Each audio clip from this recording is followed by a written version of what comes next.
పెసరపప్పుతో ఇడ్లీ రవ్వతో రాజస్థాన్ స్టైల్లో ఉప్మా చాలా టేస్టీగా ఉందండి. అమ్మా ఎలా ఉంది తల్లి? బాగుందా? సబ్స్క్రైబ్ చేయమని చెప్పి అమ్మమ్మకి లైక్ చేయండి అని చెప్పు. అమ్మమ్మకి సబ్స్క్రైబ్ చేయండి ఛానల్ మంచిగా చెప్పు.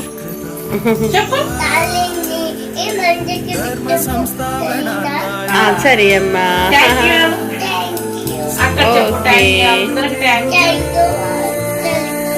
సరే.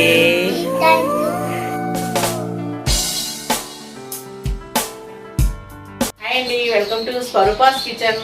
అందరూ బాగున్నారు కదండి? అందరూ బాగుండాలండి ఆ భగవంతుడి దయ వలన. నేను కూడా మీ అందరు దయ వల్ల నేను బాగున్నానండి. మా మనవరాలు చూస్తున్నారు ఎట్లా చూస్తుంది. అది స్కూల్ లేదు ఆ సండే కదా, ఇంట్లోనే ఉంది. మరి ఈరోజు నేను చేయబోయేది, మేము మౌంట్ టాప్కి వెళ్ళామండి. రాజస్థాన్లో ట్రైన్ దిగినప్పుడు టిఫిన్ చేసాము. అక్కడ మనకి పెసరపప్పు కొంచెం శనగపప్పు నానబెట్టి 1 గంట 2 గంటలు ఇడ్లీ రవ్వ పోసి ఉప్మా చేసి పెట్టారండి. అక్కడ టిఫిన్ ఉప్మా అది ఆ సైడు. అది నేను ఈరోజు చేస్తున్నాను. ఎలా చేస్తున్నానో చూద్దాం. గ్లాస్ తోటి చిన్న గ్లాస్తో 1 గ్లాసు పప్పు పోసానమ్మా, పెసరపప్పు. అందులో 1 టీ స్పూను పచ్చిశనగపప్పు వేసాను. పెసరపప్పు గ్లాసులో టీ స్పూను పచ్చిశనగపప్పు వేసాను. ఈ రవ్వ మాత్రం 2 గ్లాసులు పోసాను 1 గ్లాస్ పప్పుకి. బాగా 2 గంటల నుంచి నానబెట్ట 2-3 గంటలు నానితే చాలా. అది ఇప్పుడు మిక్సీలో పప్పుని మెత్తగా రుబ్బుకుందాము. ఈ రవ్వ పప్పు ముందే శుభ్రంగా కడిగి పెట్టుకున్నాను నేను. ఈ రవ్వ కూడా పిండి గిన్నెలోకి వేసుకుందాం. ఈ పప్పు ముందు మిక్సీ జారీలో వేసుకుందాం రుబ్బటానికి. ఈ జార్లో వేసుకొని శుభ్రంగా రుబ్బుదాం పప్పుని. ఇందులో మనకు సరిపోయిన పప్పుకి రుబ్బటానికి సరిపోయిన వాటర్ వేసుకుందాము. మళ్ళీ నేమో సాల్ట్ వేసుకుందామండి. ఎందుకంటే మనకి ఉడికిన తర్వాత అందులో కలపాలంటే సాల్ట్ కలవదు. ఇందులోనే వేసి రుబ్బుకుందాం కొంచెం. అంతే, సాల్ట్ సరిపోని వేసుకోవాలి మనం. పిండి రుబ్బేసి అయిపోయింది. రవ్వంతా పిండి నీళ్లు లేకుండా పిండుకొని బౌల్లోకి వేసేస్తున్నాము. తర్వాత రుబ్బిన పిండి ఇందులో పోద్దాము. ఈ రవ్వలో ఇలా వాటర్ మొత్తం పిండుకొని ఇలా బౌల్లోకి వేసేద్దాం. ఈ రవ్వని ఇలా శుభ్రంగా పిండుదాం.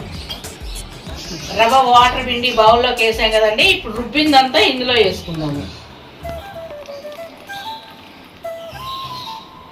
కలుపుకుందామండి శుభ్రంగా. ఇలా మనం రుబ్బిన పిండిలోకి రవ్వ కలిసిపోవాలి కదా, బాగా కలుపుదాం. ఇలా కలుపుకున్నాం మనం. ఇలా కలుపుకున్నాము. ఇప్పుడు దీన్ని మనము స్టవ్ మీద 1 గిన్నె పెట్టుకొని వాటర్ పోసుకొని ఇంకొక దాంట్లో ఇది పిండి పోద్దాం. నూనె రాసి పోసి మనం ఆవిరి కొండుదాము. మనము ఈ బాండీలో కాస్త ఆయిల్ వేసుకుందామండి. ఆయిల్ వేసా కాస్త. ఇప్పుడు ఇట్లా రుద్దుదాం మొత్తం. ఇలా రుద్దాను కదా. ఇప్పుడు మనం ఈ పిండిని ఇందులో పోసుకుందాము.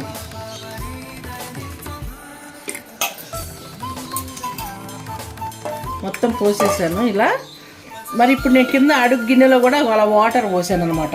అన్ని కుక్కర్ పెట్టాను. కుక్కర్లో వాటర్ పోసా కాసిని. దాని మీద ఈ బాండీ పెడుతున్నాను. ఇప్పుడు స్టవ్ వెలిగించుకొని పైన మూత పెట్టుకుందాము. మూత పెట్టుకొని ఇది ఉడికేదాకా ఆవిరికి ఉడకనిద్దాము. పొయ్యి కూడా కొంచెం మరీ హైలో లేకుండా కొంచెం తగ్గించే పెట్టుకుందాము. ఏందమ్మా నువ్వు కుక్కర్లో పోసావు కదా నీళ్ళు? ఈ కుక్కర్లో పోసి నీళ్ళు బాండీలోనేమో కొంచెం నూనె రాసి రుబ్బింది పోసాను. పోసి కుక్కర్ గిన్నె మీద నీళ్ళ మీద పెట్టాను. మామూలుగా వేరే గిన్నెలో కూడా వేరే గిన్నెలో, వేరే స్టీల్ గిన్నెలో పోసుకొని ఈ కుక్కర్ గిన్నెలోనే స్టీల్ గిన్నెలో పిండి పోసి పెట్టొచ్చు. జున్ను వండుకున్నట్టుగా మనం ఆవిరికి గడ్డ జున్ను వండుతాం కదా, అలా పెట్టుకోవచ్చు అనమాట. అలా వండుకోవచ్చు. అయితే ఇది మేము రాజస్థాన్లో ట్రైన్ దిగాము మౌంట్ టాప్కి వెళ్ళటానికి. బ్రహ్మకుమారిలకు అప్పుడు వెళ్ళినప్పుడు వెళ్తే అక్కడ మేము పొద్దున్నే ట్రైన్ దగ్గర టిఫిన్లు చేయాలంటే ఇది తిన్నాం అనమాట. అక్కడ సైడ్ ఇదే ఉంటుంది ఎక్కువగా ఈ ఉప్మాని. కానీ మామిడి పళ్ళు సీజన్ అప్పుడు మామిడి పళ్ళు కోసుకొని ఇది తినుకుంటా మామిడి పళ్ళు కొరుక్కొని తింటారు. సూపర్ టేస్ట్ ఉంటుంది అనమాట. ఇది ఉడికిందేమో చూద్దామమ్మా. ఉడికిందమ్మా. మళ్ళీ తిప్పుదాం వెనక్కి. కూర్చో. విడిపోయింది కదమ్మా. విడిపోయిద్ది. మనం విడిపోయిద్ది కదా, తిప్పుకొని తింటాం కదా. ఇప్పుడు దీన్ని తిరగమాత కూడా వేసుకుందాం. ఇక అమ్మ నేను దీన్ని తీసి డైరెక్ట్ మంట మీద సిమ్ములో పెట్టి చిన్న మంట మీద పెట్టాను. ఇంక బాండి ఉడికిందని కొంచెం చాలా వరకు ఉడికిపోయింది. ఇప్పుడు నేను దాన్ని తిరగమాత చేస్తాను. ఈలోపు కొంచెం మగ్గనిద్దాం దీన్ని తిరగమాత చేసే లోపు. ఇది చిన్నది పెట్టాను నేను. ఆయిల్ వేస్తాను ఇందులో తిరగమాతకు సరిపోయేంత చాలు. అది స్టవ్ వెలిగిద్దాం, కాగనిద్దాం ఆయిల్. అమ్మా ముందు ఆవాలు వేస్తున్నా, బాగా కాగింది ఆయిల్. శనగపప్పు మినపప్పు వేసా, ఎండుమిర్చి వేసాను, జీలకర్ర వేసాను, పచ్చిమిర్చి కూడా 2-3 పచ్చిమిర్చి చీలకలు చేసి వేసా. ఫస్ట్ కరివేపాకు వేసుకుందాము. కరివేపాకుని మూతలకు తీసేస్తాను. కరివేపాకు కూడా వేసానమ్మా. కొంచెం ఇంగు వేసుకున్నాము.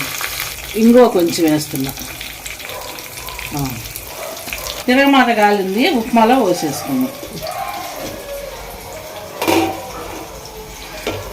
పోస్తున్నా. ఇది తిరగమాత అయిపోయింది కదా మనకి. ఈ ఉప్మా మనకి రెడీ అయినట్టు. కొంచెం మగ్గనిద్దాం దీని మీద.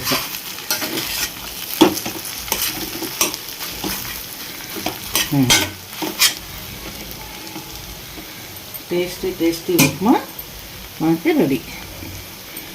ఇది మనకి రెడీ అయిందండి. ఇక ఇప్పుడు దీన్ని స్టవ్ బంద్ చేసి మనం తినొచ్చు. ఇక ఈ ఉప్మా నేను ఫస్ట్ టైం చేశాను అనమాట. ఇది ఇప్పుడు అక్కడి నుంచి వచ్చిన తర్వాత చాలా రోజులు అది మేము అక్కడ చూసి వచ్చి గుర్తొచ్చి చేద్దామని చెప్పి చేశానండి. చాలా రోజులు కాదు, చాలా ఇయర్స్ అయింది. కానీ చాలా టేస్టీగా ఉంటుంది. ఇది మామిడి పండుతోటి తింటారు, స్వీట్ తోటి, మామిడి పండుతోటి చాలా బాగుంటుంది. లేదంటే మనం ఉత్తదైన తినొచ్చు, ఎలాగైనా తినొచ్చు దీన్ని. నీ మనవరాలు చూడు ఎట్లా వస్తుందో.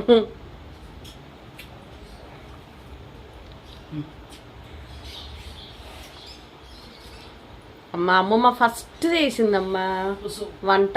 ఈ వంట ఉంది.